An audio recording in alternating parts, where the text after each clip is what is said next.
এটা যা ভাবিছে তাই ওটাই। হয়েছে কি জানেন? পাহাড় অনেক বড় হয়েছে।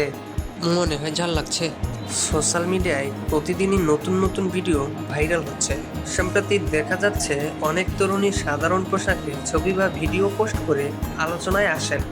কিন্তু প্রশ্ন হলো, এই ভাইরাল হওয়ার নেশা কি সত্যি সম্মান বয়ে আনে? বিশেষজ্ঞরা বলছেন, একজন নারীর সৌন্দর্য পোশাকে নয়, বরং তার আচার আচরণ, শালীনতা ও চরিত্রে ফুটে ওঠে। ভাইরাল খেতে ক্ষণস্থায়ী, কিন্তু সম্মান আর সুনাম চিরস্থায়ী। তাই তরুণ প্রজন্মকে সচেতন হতে হবে, ভাইরাল হওয়ার জন্য নয়, বরং মর্যাদা রক্ষার জন্য। আমরা ছেলেরা একটা স্যান্ডল গঞ্জি পইরা রাস্তায় গেলেও আমাদের লজ্জা লাগে যে মানুষজন কি বলবে। আর এরা হচ্ছে ডানা কাটা পড়ি। ভাইরাল হওয়ার ইচ্ছায় কটুক না পড়লেও পারতিস, আরো ভালো লাগতো।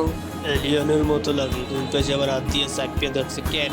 হাতটা চাপিয়ে দাও, তোমরা কেউ একটু বাতাস দাও, বুঝছো? এলে আর একটু ভালো হইবে, বেশ চমক লাগবে।